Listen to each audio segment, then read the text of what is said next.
And I think because the government haven't been able to basically keep up with this kind of cultural shift towards e-mobility, they've kind of pushed back on it rather than decided to find a way to accept it. What's up, guys? Welcome back to another episode of the eSkate Chat podcast with Evolve. Are we going to use the technology from what's on the Hayden series? It's changing that whole final drive ratio. Surfing this endless wave through Tokyo. Electric skateboarding is like breaking through. Every time I wanted to drink, I would step on this board. Heard somebody say, "Hey, Dean." 100%. We'd love to build our own specialised e-skate track. I mean, the amount of thought that went into that. I want to talk about how it affected the riders. I went skating with Tony Hawk. Oh, what? Yeah. Really? It's a whole new product line. I've done things I never thought I'd be able to do because of electric skateboarding.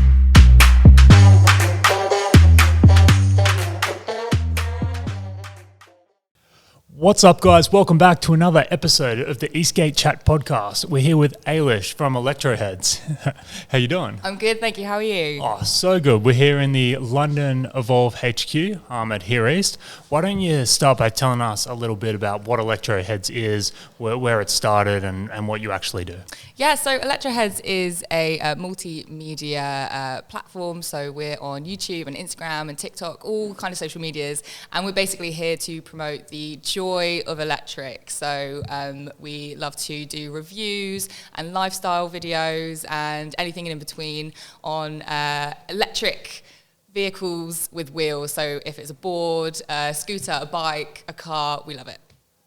So I've seen on the channel, it's literally everything from like the small scale micro PEV all the way up to full on electric cars.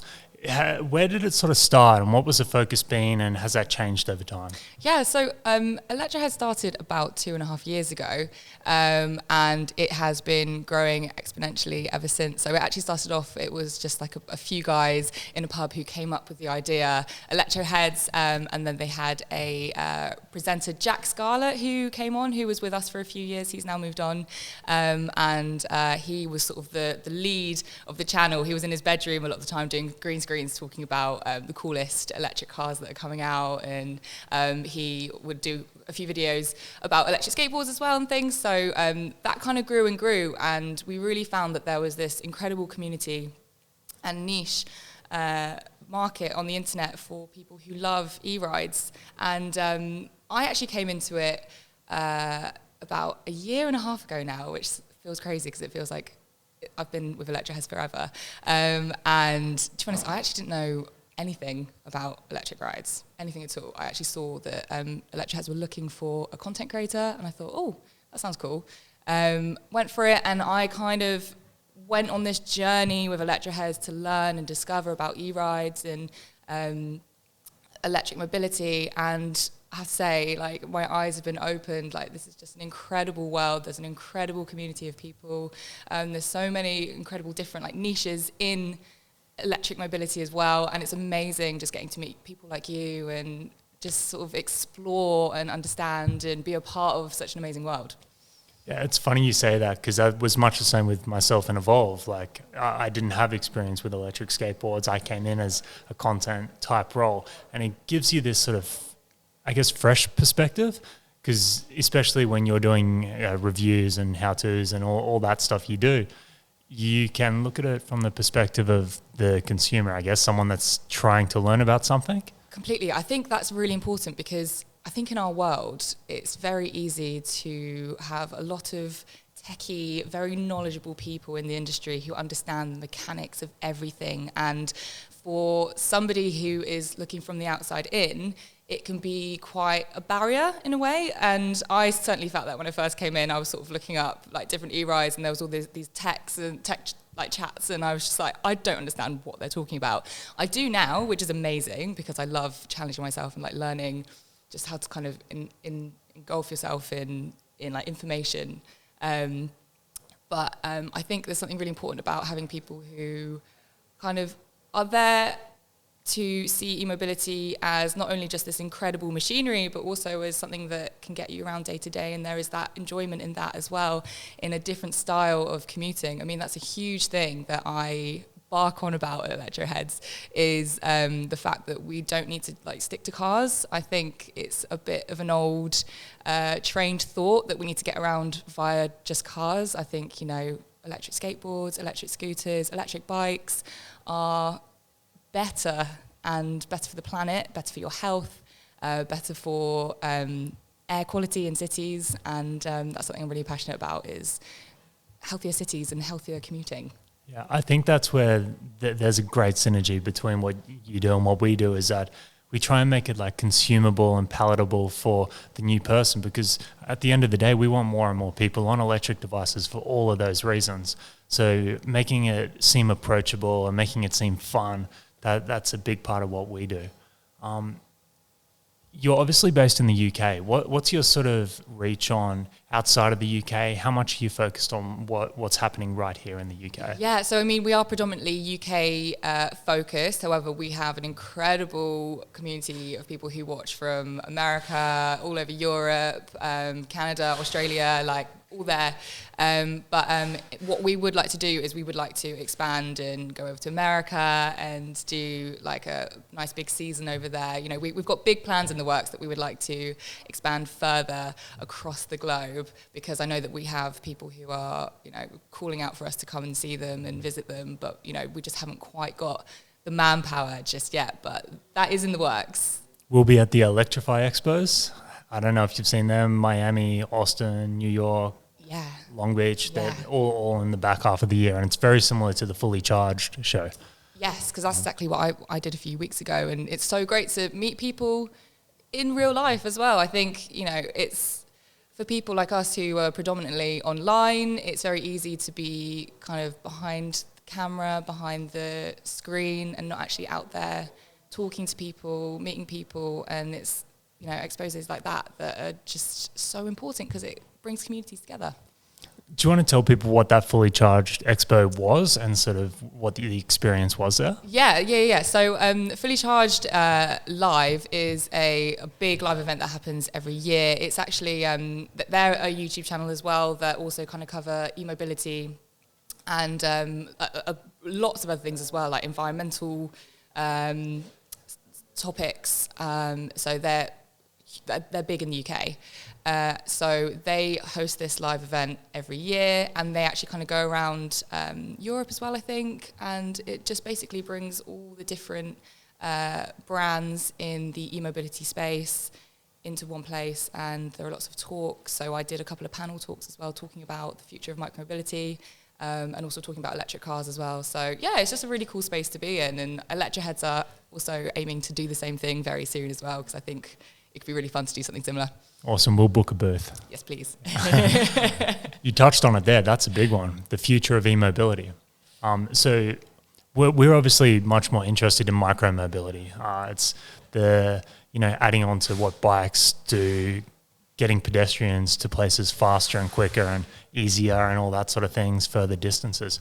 What do you think is sort of the immediate next couple years in UK specifically? What are we looking at for micromobility? That's a great question. I think, well, just to start, I mean, the past few years that I've been on Electroheads, we have obviously been barking on about getting these things legalized, because currently they're a bit of a grey area at the moment. If you ride an e-ride, say like an electric scooter or an electric board on British public roads, you could be given a hefty fine. You could be getting 6 points on your license, and also your e-ride seized, which just seems like it's just bonkers. And so many people have been hit with this like ridiculous punishment because people have been voting with their feet for many years now on electric rides, and I think because the government haven't been able to basically keep up with this kind of cultural shift towards e-mobility, they've kind of pushed back on it rather than decided to find a way to accept it. However, they did introduce rental trials for electric scooters. It's been nearly a couple of years now, which it's been too long really, but they brought in rental trials that are basically overseen by the government to collect data.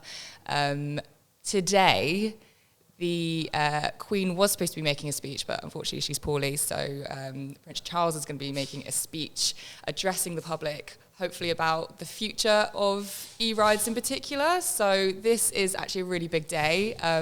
They are currently in Parliament talking about things at the moment, and I'm very excited. I'm very apprehensive as well, because there's been a lot of chat about how the regulation of e-rides could actually fall short of what we need.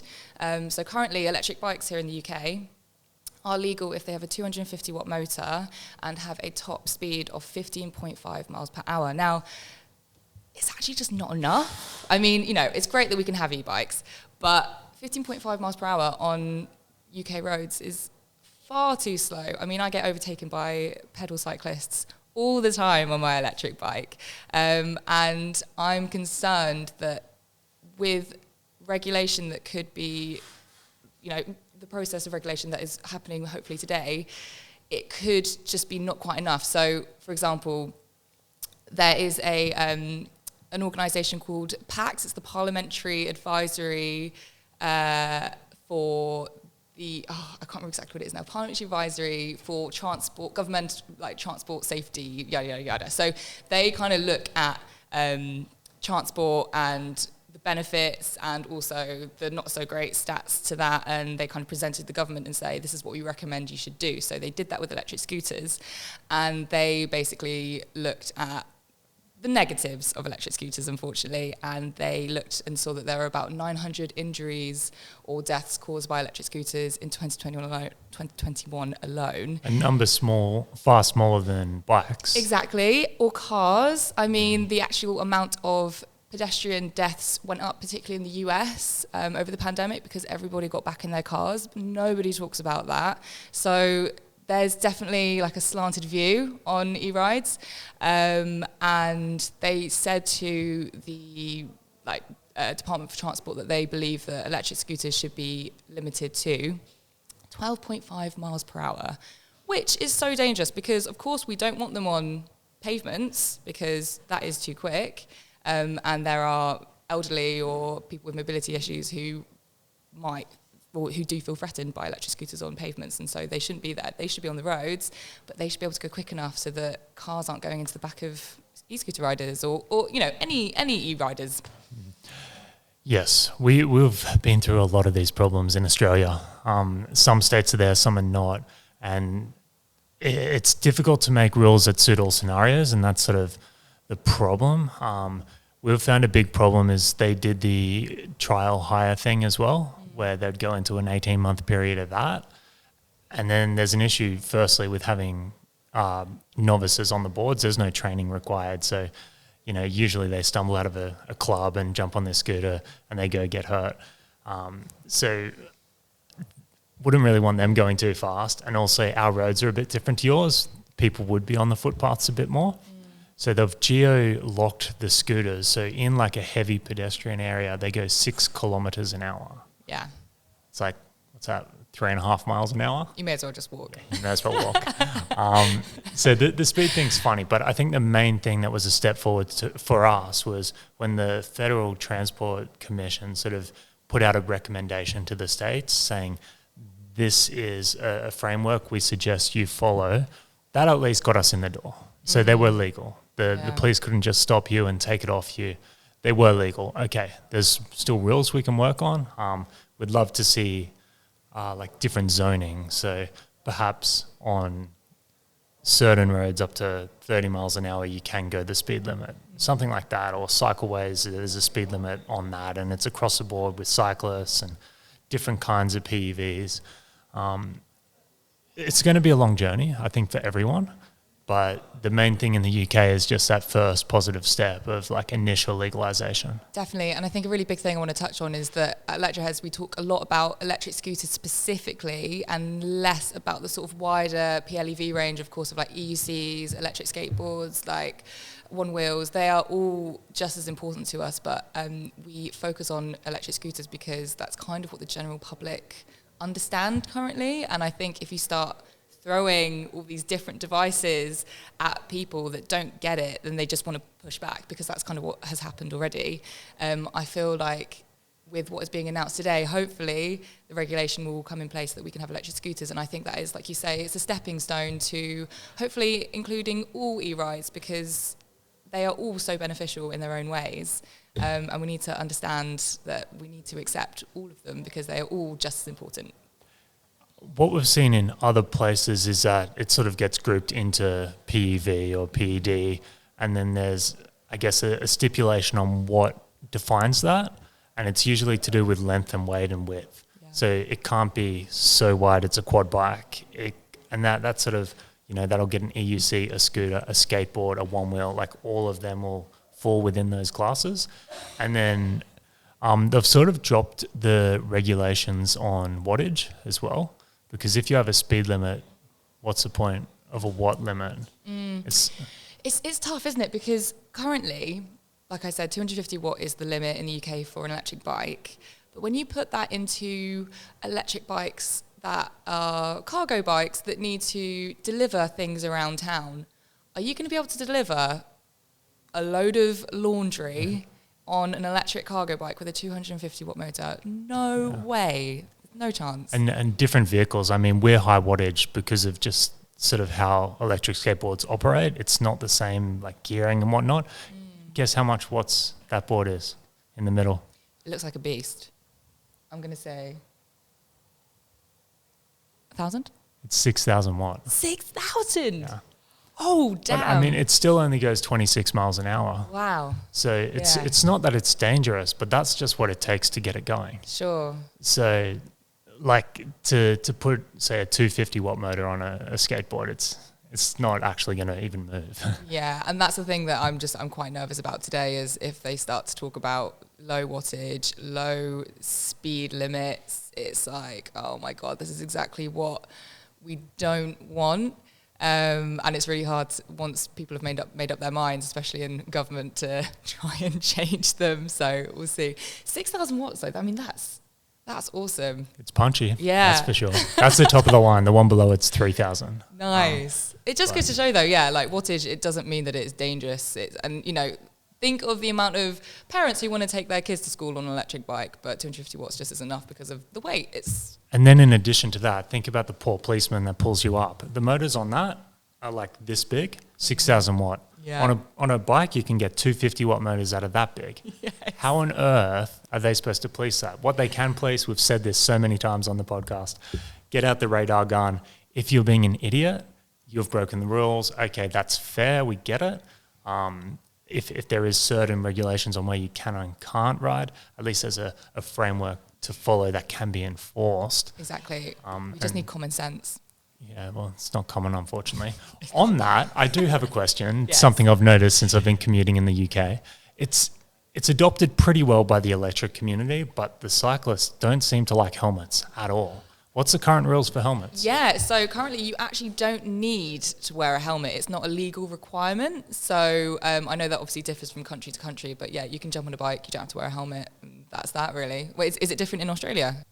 Yes, it's mandatory. So you can't be on a bike without a helmet. Of course, not everyone does it, but it does seem a lot more people are doing it. And I mean, we don't have as many cities. Like the people I'm seeing here are whizzing past double-decker buses and like dodging through traffic, no helmet. So that, I think that's, well, in Australia, it is part of the legislation for PEV. So Sure. Lights at night time is another thing that is legally required. So things like that, I wouldn't be surprised if are in these laws when they come out. Yeah, and I think, you know, I certainly wouldn't be against having to wear a helmet. I just think it is, again, common sense. You know, your head is very precious and you need to be protected, because I've been hit by a bus before on London roads, and I was just cycling on my bike, and it wasn't my fault. It was the bus driver's fault. So you can't predict how people are going to be on the roads. So I think wearing a helmet, absolutely. Whether or not that should be kind of like actual regulation, I mean, if they bring it in, fine. But I mean, again, I would just want them to treat electric rides, when they do regulate them, just as they treat bikes, basically. Yeah, but I think obviously having lights is really, really important as well. You need to be seen. It's just, yeah, safety first. I know it's not cool, but we should all be doing it. Yeah, make helmets cool again. Yeah. helmet cycle, right? Yeah, I think so. Yeah. So we spoke a lot about going on the roads, but since I've been in London, there's a quite amazing trail network. Down all the canals, there's parks with these huge paths in. There's actually like a lot more places to use a bike or an e-vehicle of any description than like I imagined, because I'm comparing it to sort of maybe a Los Angeles where you get a nice strip along the front and then it's sort of terrible for the rest of the time. Sure. Yeah, I mean, there's incredible cycle networks all across the UK. I mean, you can literally cycle from the top to the bottom just via bike if you really wanted to. So yeah, it's amazing, and I think we don't really speak about that enough. We do have the opportunity to go on amazing cycle trails and go wherever you want to go via bike. I think the one thing that we talk about a lot is the fact that we kind of need a bit more cycle infrastructure in the city, because I know it's really difficult to retrofit our streets and our roads with cycle lanes, because in Britain we just have quite piddly tiny roads. But it is something that we do need to have. But I do also think that the shift towards e-mobility, I'm hoping, will actually get people out of cars, and the more people that get out of cars, the more people will be on e-rides, and there'll be more space on the roads, and it will be a safer place to be. So I do feel like that all kind of like will happen, hopefully, like when people just need to kind of have that change of mindset. That's something that I didn't really realise when I first came into Electroheads, is, you know, the possibilities with electric rides. And now that I'm kind of living and breathing it and experiencing it every day, you kind of realise that there's so much more to what these things have to offer in terms of commuting and, you know, mental health benefits as well. Like, I feel so much better when I get on a bike and cycle to work, or go down a canal for a lovely kind of weekend ride, compared to sitting in a car stuck in traffic, getting road rage at people in traffic. You know, it's just, there's just so many benefits, and I think there's so much more that we can unlock. We just need the government to kind of be behind that a bit more. Something I saw, I was in New York in November, and during COVID, obviously a lot less people on the roads. What they did was, on some of the main roads that were multi-lane, they took one of the side lanes, they put a barricade down that middle and turned the entire lane of traffic into a ridables lane. So it was a clear separation. Cars here, ridables here, pedestrians here. Okay, now there's no pedestrians. You can go a little bit faster. You can set a speed limit. And it was such a good way to get around. And it was faster than the cars too. God, yeah, I can imagine. It's just, you realise when you do kind of get on a bike or whatever you want to ride, it is just so much quicker than getting in a car, isn't it? Like, you can just weave in and out of, you know, well, actually I wouldn't recommend weaving in and out of cars, but you can go along cycle lanes and you can dodge, you know, big fat lorries that are in the way, and it's just a no-brainer. And I wish we had a bit more of that here. Like, Copenhagen looks incredible. Have you been? I've never been. I'm going on Thursday. Oh my gosh. Okay, you have to let me know how it is, because just the whole mindset around bikes is just awesome over there. And I think it's okay. I'm pulling this out of a very old stat that I think I can remember, but I think it's like there's 5 times more bikes in Copenhagen than there are cars. Something like that. Anyway, there's way more bikes than there are cars. I've been to Amsterdam and that seemed to be the case. Yes. It was bikes everywhere. Yeah, which is just so cool. And I think everyone's just happier and healthier, and the pace of life is just a lot nicer over there. And oh yeah, I really want to go. We need a bit of that. Yeah, a little bit. There's definitely something to say for like the mental health benefits you mentioned, because we've done quite a lot of films actually talking to our riders, and oh man, some of the like inboxes we get, sort of private ones, are really quite like, I needed a reason to get out of the house, and this was the only reason I ever found.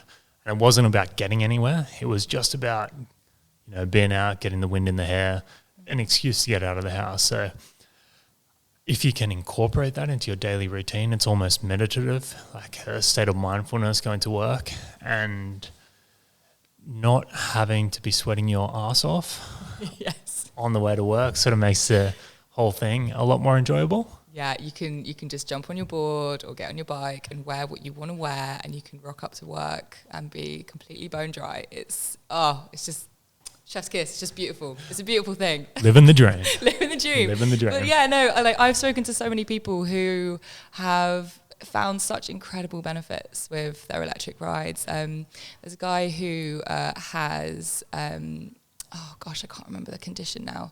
But basically he finds it really hard to get out the house just in general. And he said he got an e-board and it completely changed his world. And like you said, it got him outside. He would go, I mean, particularly during the pandemic, I think when there was just a lot of fear and the unknown of what's going to happen next, being able to kind of take yourself out of that and just kind of be in that moment on your ride and enjoy the experience. And yeah, it definitely is meditative. You really do find that. And you know, we have people who write to us who say that they have a physical disability and that they can't go as far on like a pedal bike, but they have an electric scooter or they have an electric board and it gets them further. And I just think it's so cool. And I think, again, these things are being forgotten about as well, is that there are so many benefits to these electric rides. And just, oh God, the media over here just love to fixate on all the negatives. And it really is just like spouting like vicious news about e-rides when actually there's just so much cool stuff. And I bet you any one of those people writing those articles have probably never gotten on an electric skateboard or an electric scooter. If they did, complete change of mind, complete, yeah. I think it's almost become a thing, like they know it's going to get the clicks. So I think they almost don't care. Yes. Like they just want to say it because exactly. It's just another thing to feed into the machine. Yeah. But you said something earlier which I really liked. People have spoken with their feet. Yes. So true. So while the mainstream media might not be fixating on the sort of big positives, there's obviously like a large scale adoption of these, which is inevitable. And like what the speech today is about, from what the transport minister sort of hinted to, was he essentially said, we tried to stop it, like we can't. Love that. Like that's almost what he said. He's like we put the rules in, but there's more and more of these things. They're coming out of the woodwork. But that's just sort of an indication of what people want. And you're not going to be able to control people that much. Yeah, completely. I think we saw this huge shift, cultural shift towards electric micromobility during the pandemic for obvious reasons. People wanted to get out and about, but they didn't want to go on a bus or a tube. So, you know, this kind of personal device was perfect for that.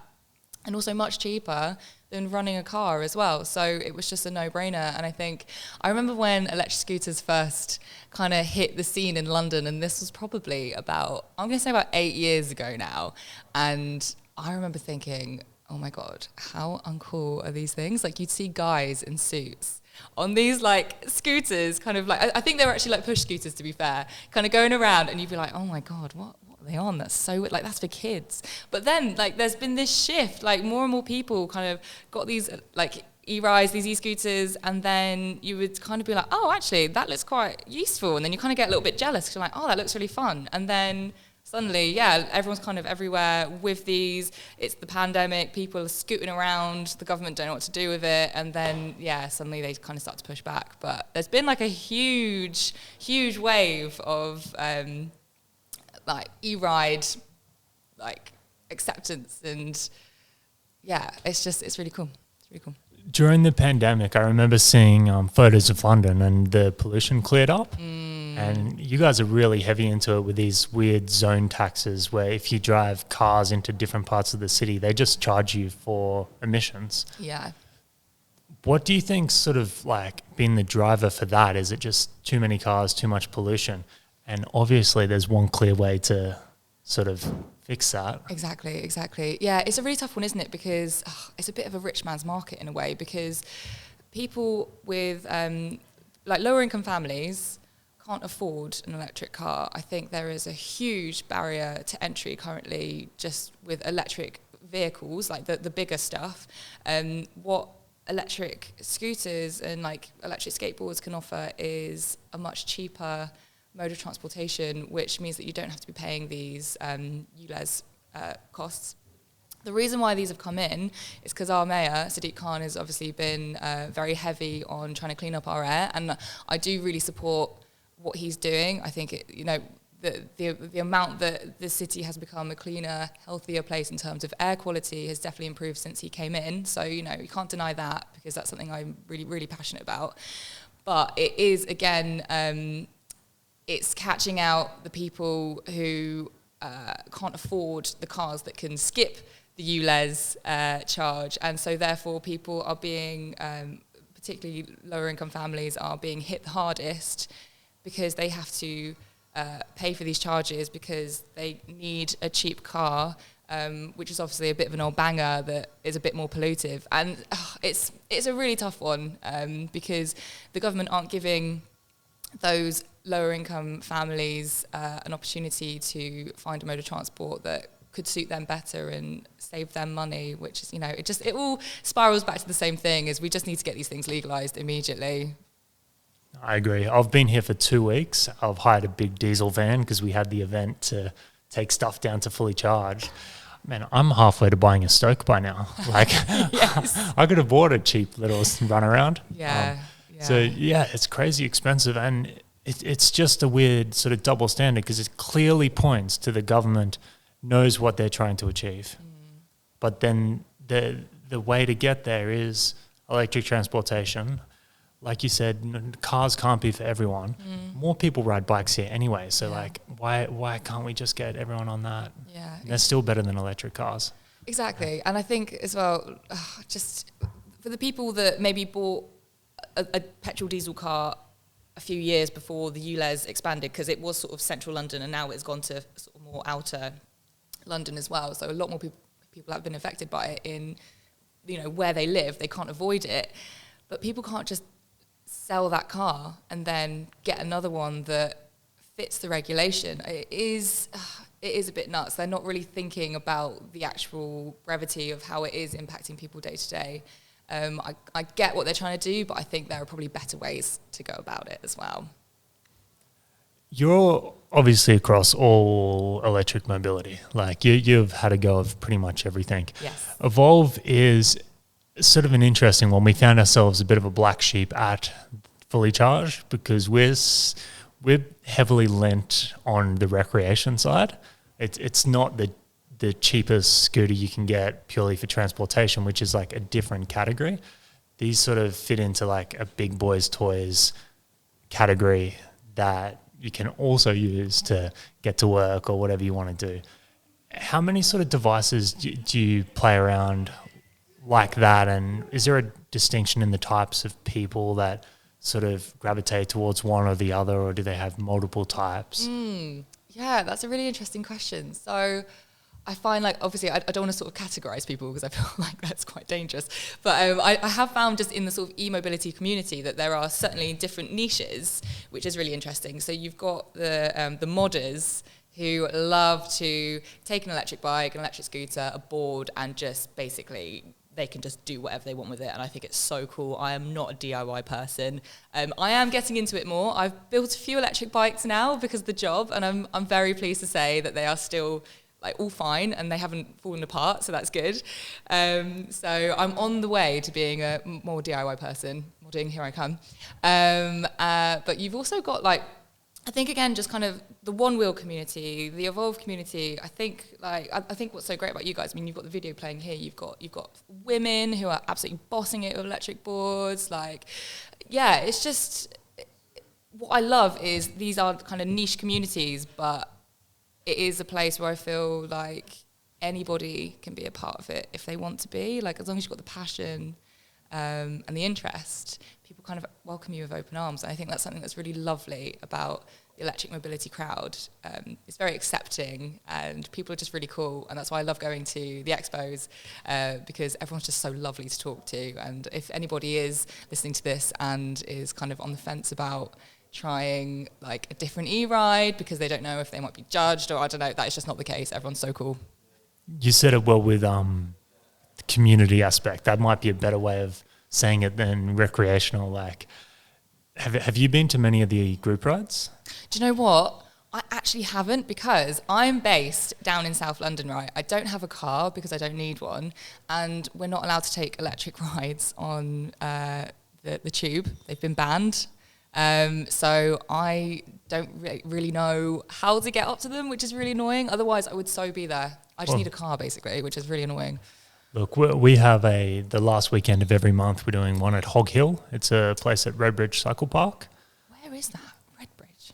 I think it's about 10, 15 north of here, so Okay, probably cool. wrong direction for you, Sure. but it's not that far. We'll take a board, you can go for a ride, I'd but love to. it's so cool when there's a whole bunch of people get together to sort of like share a passion, and I think that's where it's a bit different than the guy that will jump on his scooter for 20 minutes to get to work. When they're investing and they're getting a little bit more out of it, it's not for everyone, but that's something that's big for us at Evolve.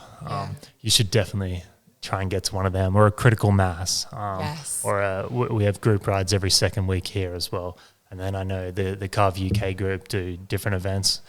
During winter, we hire go-kart tracks. I don't know if you've seen that. Yeah, I have. Yeah. So cool. Indoor So cool. go-kart tracks in the middle of winter. It's so good. And we're talking with this complex, actually. They have a massive multi-story car park here, and they're talking about shutting down a level for us during the week so we can have indoor like car park sessions, and we can set up cones and just play around, have a DJ in there. As if. Wait, Yeah. so what, is this going to be every week that they'll do that?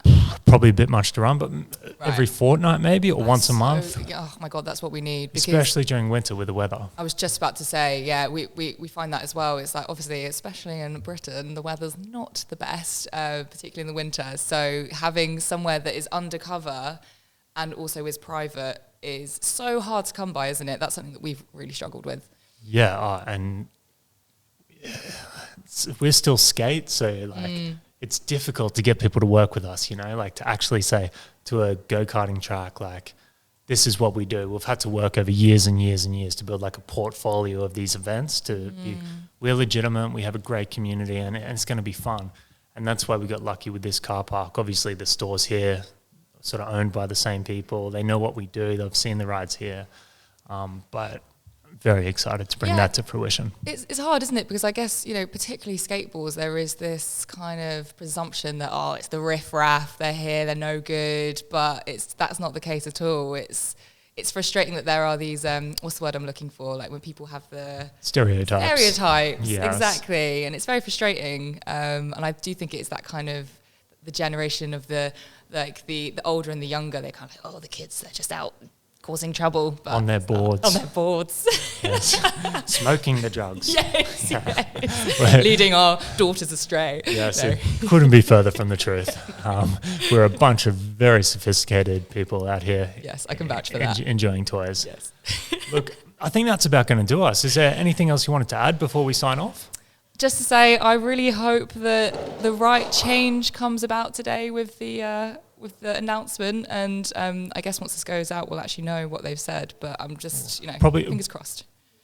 I might put up like a title card telling everyone what happened. Great. Because we don't know right now, so we'll probably get off this. It might even have happened already. It might have. So very excited. We'll get this out soon and we'll keep you updated. Thanks for watching. As always, follow us on Instagram and Facebook and YouTube. And I'll put all your links in the description as well. So we just spoke about it. Everything you need to know. Everything you need to know about electric. So go check them out. Give them a follow. Thanks again, and we'll see you on the next one.